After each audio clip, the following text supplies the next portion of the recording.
Başlangıcından bu yana SCP Vakfı 5000'den fazla anormal nesneyi tespit etti, etkisizleştirdi veya kontrolünü aldı. Bunların arasında tehlikeli, neredeyse yenilmez yaratıklar var. Yine de diğer nesneler insanlık için bir risk oluşturmuyor, en azından henüz. Öklit sınıfı daha ileri çalışmaları ile ilgi çekiyor. Bu sınıf özellikleri ve davranışları henüz tam bilinmeyen nesneleri içerir. Ayrıntılı çalışmadan sonra bu nesneler ya güvenli sınıfa indirilir ya da Keter sınıfına yükseltilir. Öklitleri incelemenin temel nedeni yeteneklerini ve özelliklerini vakfa veya insanlığa fayda sağlayacak şekilde kullanma olasılığını belirlemektir. Bunlardan biri SCP-1033 veya 33 saniyelik adamdır. İlk olarak New York'ta bir sokakta göründü. SCP-1033 ile ilgili başka bir referans bulunamadı. Bir nesneye herhangi bir referans bulunamadığında, bu genelde vakfın nesneyi ilk görünümünden sonra etkisiz hale getirdiğine veya bir nesnenin önceki tezahürlerinin tanıklarının elendiğine işarettir. Görgü tanıklarının ifadelerine göre sokağın ortasında bir adam ortaya çıkıyor. Çevresine tepki vermiyor, ne arabalara, ne insanlara, ne de diğer nesnelere. SCP-1033 beyaz bir erkektir. Bu onun Avrupa'dan, muhtemelen Orta Doğu'dan veya Kuzey Afrika'dan olduğunu gösteriyor. Tipik bir orta yaşlı kel adamdan farkı yok. Yaklaşık 1.90 boylarında. Saç ve göz rengi de dahil ayırt edici bir özelliği kamuoyuna açıklanmadı. 33 saniyelik adamın gözlemi, davranışının ayrıntılarını saniye saniye incelememizi sağladı. 33 saniye süren bir zaman döngüsünde var olduğunu biliyoruz.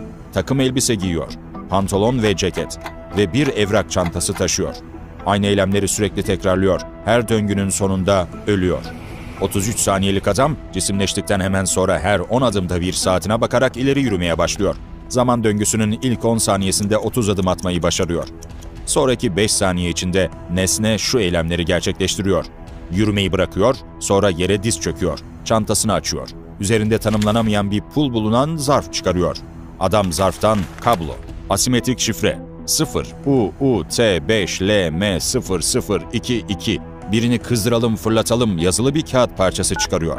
Nesne çantasından ön ödemeli bir cep telefonu çıkarıyor. Telefonun markası açıklanmadı. Cihaz kısa mesaj gönderip alabiliyor ve arama yapabiliyor.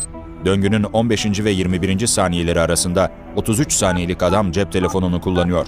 Telegram'dan alfa sayısal kodlu bir mesaj gönderiyor. Mesajın Avustralya telefonuna gönderildiğini biliyoruz çünkü numara 0404 ile başlıyor. Numara güvenlik gerekçesiyle açıklanmadı ancak numaranın şu anda bir cep telefonuna atanmadığı belirlendi. Adam 21. saniyede zarfı ve telefonu evrak çantasına geri koyuyor. Sonra SCP-1033 önündeki bir noktaya dikkatle bakmaya başlıyor. 25. saniyede muhtemelen istediği bir şey görüyor, gülümseyip kıkırdıyor. Bunlar bir şeyin görüşünü engelleyip engellemediğine bakılmaksızın 28 saniyede gerçekleşiyor. 28. saniyede adamın vücudu 3 metre geriye fırlıyor ve acı içinde çığlık atmaya başlıyor. Gözlerinin hemen önünde eti kemiklerinden koparılıyor, etrafta uçuyor ve içi parçalanıyor. Korkunç ölümünden hemen sonra başlangıçta cisimleştiği yerde yeniden ortaya çıkıyor. Bu döngü her 33 saniyede bir kendini tekrar ediyor. Dolayısıyla nesnenin adı 33 saniyelik adam oluyor. SCP Vakfı personeli olayın tanıklarıyla görüştü. Görünüşe göre yakınlarda bulunanlar güçlü bir ışık parlamasıyla kör olmuştu. Ayrıca yaklaşık 2 saniye süren televizyon paraziti gibi yüksek bir ses duymuşlar. Yaygın paniği önlemek için vakıf A sınıfı unutkanlık kullanmak zorunda kaldı. Bu programlanabilir bir unutkanlık durumudur. Bir kişinin anılarını 30 dakika öncesinden 2 gün öncesine kadar silebiliyor. Bu nedenle tanıklardan nesne hakkında daha fazla bilgi almak imkansızdır. Ayrıca medyaya olayla ilgili yanlış bilgi verildi. SCP-1033'ün vücudunun birkaç saniyede parçalandığı göz önüne alındığında büyük miktarda radyasyon aldığı varsayılabilir. 1,5 megaton gücünde bir nükleer patlama söz konusu nesne merkezine yakın olduğu sürece benzer bir etki yaratır. Böyle bir patlama 9 Ağustos 1945'te Nagasaki'ye atılan bombadan 71 kat daha güçlü olacaktır. 1,5 megaton TNT'de bulunan enerji, ortalama bir Amerikan evini yaklaşık 154.500 yıl boyunca çalıştırmak için yeterli olacaktır. İlk inceleme, nesnenin cisimleştiği alanda yüksek enerjili gamma, nötron ve X ışını emisyonları gösterdi. Saatte yaklaşık 15.000 sievert dünyadaki tüm organizmalar için ölümcüldür. Sievert, biyolojik dokunun maruz kaldığı enerji seviyesini ölçmek için kullanılır.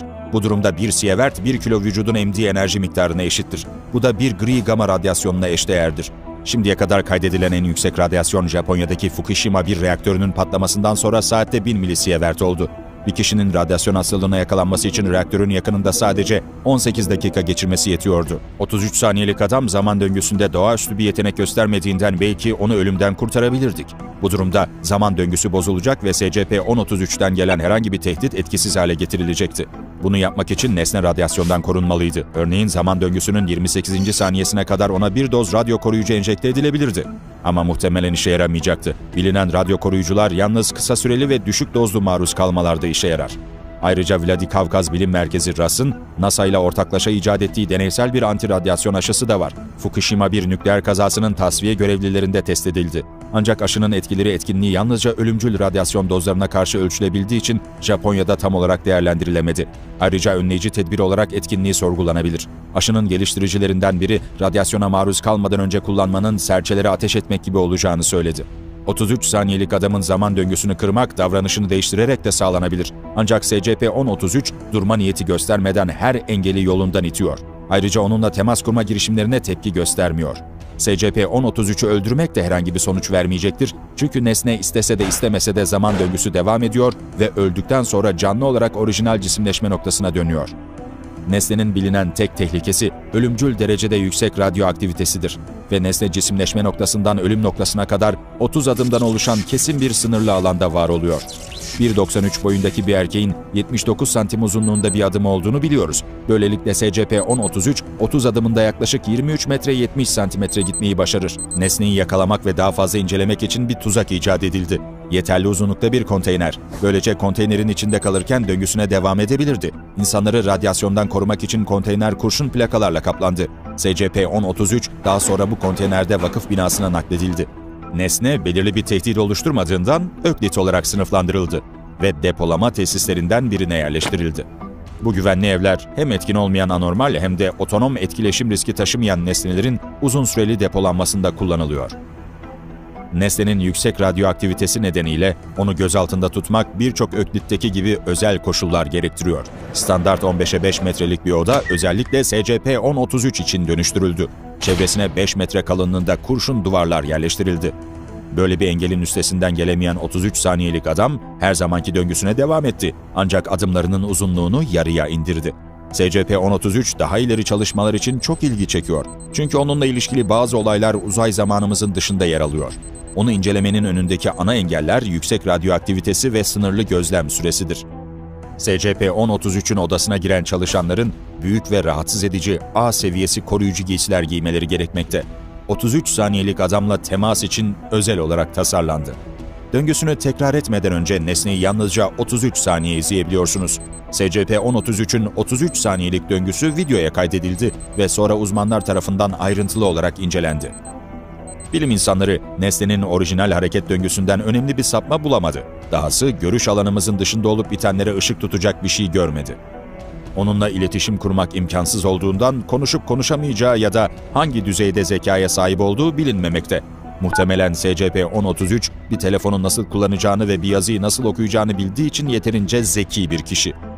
Ayrıca mesaj gönderdiği Avustralya telefon numarasının kimseye verilmemiş olması da ilginç. Bu numaranın henüz kullanımda olmadığı görülüyor. Yani 33 saniyelik adam gelecekten gelmiş olabilir. Onunla zaman döngüsüne yakalanan giysiler, çanta ve diğer nesneler de orijinal konumlarına dönüyor. Eşyalardan örnekler almaya yönelik girişimler başarısız oldu. Bu kendi uzay zaman koşullarımız tarafından engellenmekte. Bu nedenle alınan giysi örneğinin döngü yeniden başladığında kaybolup kaybolmayacağını veya basitçe kopyalanacak mı bilmiyoruz. SCP-1033'e eklenen herhangi bir öğe, döngü yeniden başladığında iz bırakmadan kaybolabilir. Döngünün sonunda patlama meydana geldiğinde her şeyle birlikte bunların da yok edilmesi mümkün. Nesnenin varlığının bu yönü de büyük ilgi görüyor. Zaman döngüsünün şu an erişilemeyen kısmının sonunda kendi uzay zamanımıza geçme şansı var.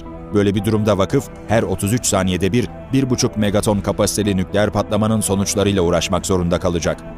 Son gözlemlerden biri sırasında vakıf uzmanları 33 saniyelik adamın ölümünden önce bir deri örneği almayı başardı. Bilim insanları sonsuz radyasyona maruz kalmanın DNA'sını etkileyip etkilemediğini veya başlangıca orijinal genetik formunda dönüp dönmediğini belirlemek istiyor. Bazı bilimciler nesnenin insan olmadığını öne sürüyor. Bazıları insan şeklini almış bir insansı olduğuna veya geleceğin biyoteknolojik uygarlığının temsilcisi olduğuna inanıyor. Vakfın araştırma departmanının diğer çalışanları DNA'sının her öldüğünde değiştiğine ve sonunda bilinmeyen sayıda genetik mutasyonun ardından tamamen farklı bir yaratığa dönüşeceğini öne sürüyorlar. 33 saniyelik adam insanlık için potansiyel bir tehdittir. Eğer tipik eylemleri değişirse veya kaçmaya çalışırsa. Bu nedenle SCP-1033'ün hücresinde 7/24 güvenlik görevlisi bulunmaktadır. Kaçmaya çalışırsa veya davranışı değişirse protokol gereği destek geliyor. Yedek birimde 8 muhafız var. Hepsi ağ atma cihazıyla donatılmış, otomatik SCAR-L dahil özel 4 MK3 muhafaza kitleri taşıyor. Ayrıca 2 sersemletme bombası ve 1 M67 el bombası da dahil. Bu cephanenin 33 saniyelik adama karşı ne kadar etkili olacağı bilinmiyor. Çünkü şu ana dek davranışları sabit kaldı. Ancak bir ihtimal nesnenin öngörülemeyen özellikler ve yetenekler sergilemesi mümkün.